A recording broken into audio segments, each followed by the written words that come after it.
Bonjour, donc moi je m'appelle Laura Cariou, j'ai 32 ans.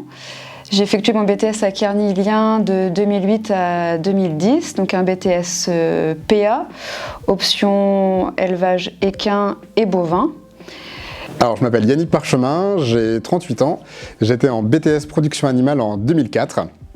C'est Marie Nouvelle. J'ai fait mon BTS PA ici à Kearney de 2015 à 2017.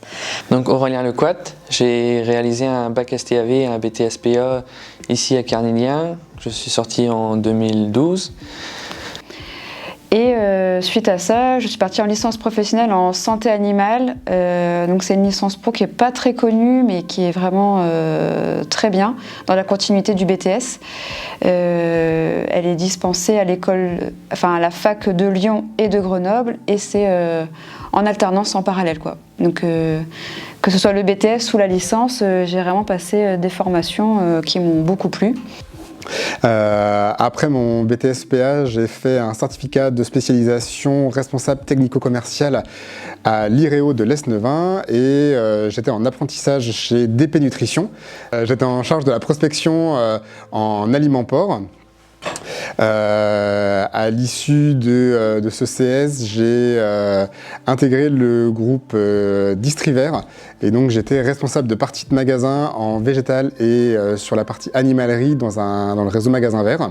Et ensuite, mon projet était de devenir vétérinaire, donc je suis ensuite partie en prépa ATS, post-BTS, et j'ai pas eu le concours veto et ne voulant pas être ingénieure, j'ai décidé d'aller travailler directement en élevage. Donc j'ai été salariée agricole en groupement d'employeurs, donc en temps partagé sur plusieurs exploitations, différentes productions, volailles, bovins et équins aussi et porcs. Donc voilà, c'était très varié. Et ensuite, j'ai fait aussi un peu de salariat de remplacement. Donc là, vraiment aller dans les exploitations et puis prendre en main les exploits quand les exploitants sont en vacances ou alors qu'il y a des problèmes de santé. Suite à ça, j'ai fait une licence pro MOA, Management des organisations agricoles, à l'IUT de Brest, donc sur le site de Morlaix. J'ai fait cette formation en alternance sur une exploitation agricole en production laitière, parce que j'avais envie d'aller plus sur le terrain. Et du coup, moi j'étais portée sur la santé animale à proprement parler, donc j'ai choisi de travailler au contact des vétérinaires. Donc j'ai été assistante vétérinaire pendant 10 ans, où là j'ai beaucoup appris au contact des vétérinaires.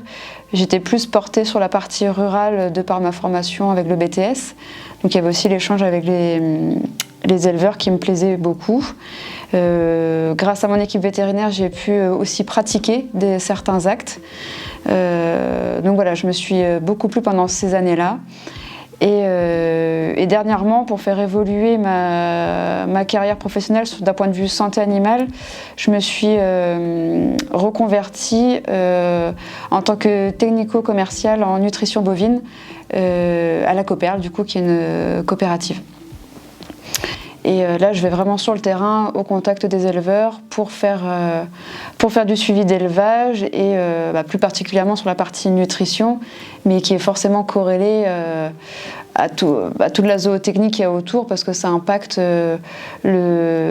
l'agro-pro, et après on parle du sanitaire, de l'environnement, ça permet de diversifier, quoi. Et au bout de 7 ans, j'ai créé mon entreprise. J'étais expert en nutrition pour chiens et chats. Ensuite, j'ai intégré le groupe Diana Pet Food. Donc Diana Pet Food est le leader mondial dans le domaine de l'appétence pour les chiens et les chats. Et donc j'ai intégré le service Panelis, qui est un centre expert dans l'étude du comportement alimentaire des chiens et des chats. Donc c'est un centre qui est basé à côté de Vannes, dans lequel on a 170 chiens et 450 chats. Donc j'ai commencé en tant qu'animalier, ensuite j'ai évolué vers le poste de responsable du suivi vétérinaire des chiens, et puis en 2016 j'ai créé le panel consommateur de Panelis, donc qui réunit à peu près 2000 familles, surtout de la France, et donc j'organise des études de marché, je fais livrer des croquettes, des friandises à des propriétaires de chiens et de chats qui font goûter les produits à leurs animaux et puis nous font un retour de questionnaire sur leurs observations. Pendant ce temps-là, en fait, j'ai fait aussi une formation de 2 ans en shiatsu animal. Donc c'est de la médecine traditionnelle chinoise et je suis donc à la fin de ces 2 ans, j'ai décidé de me lancer avec mon auto-entreprise et maintenant je suis située dans le sud-ouest et je travaille là-bas avec mon auto-entreprise en shiatsu animal et aussi en prestation de services pour les les structures équestres, pensions, tout ça, pour sortir les chevaux à côté, quoi. Et puis sinon je suis aussi des études en herboristerie dans une école dans le sud pour vraiment ouvrir mon auto-entreprise aux médecines complémentaires, travailler main dans la main avec les vétérinaires. Alors sur principalement les chevaux, parce que c'est là où il y a le plus de demandes, mais quand j'étais en Bretagne, je faisais énormément d'élevage, bovin allaitant, bovin lait et porcin. Voilà, et un peu en mouton aussi, j'en ai fait. Donc c'est vraiment, on peut faire le shiatsu sur toutes les productions. Et aujourd'hui, il y a de la grande, il y a de la demande dans les élevages. Suite à ça, j'ai été embauché par l'URCO, qui est ensuite une coopérative d'insémination animale, qui a été ensuite Évolution et maintenant Innoval. Au sein de cette coopérative, j'ai passé le CAFTI, certificat d'aptitude aux fonctions de technicien d'insémination. Qui donne le diplôme donc, pour pouvoir inséminer. J'ai réalisé cette formation, donc une partie en centre d'insémination, en tournée avec des inséminateurs, et une autre partie théorie du coup en centre de formation, donc qui reprenait essentiellement le programme de zootechnie du BTS PA, donc ça faisait un bon rappel, mais en accéléré. Et du coup aujourd'hui je suis inséminateur dans la région de Morlaix.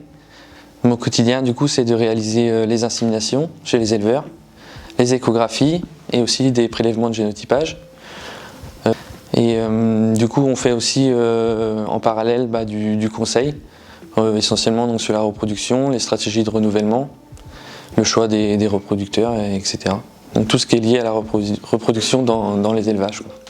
Et voilà, donc pour parler de Carnilien, donc comme je redisais, ça a vraiment été 2 années qui m'ont beaucoup plu. Donc pareil, je venais d'une formation générale. Je suis venue découvrir le milieu agricole parce que c'était toujours quelque chose qui m'avait intéressée.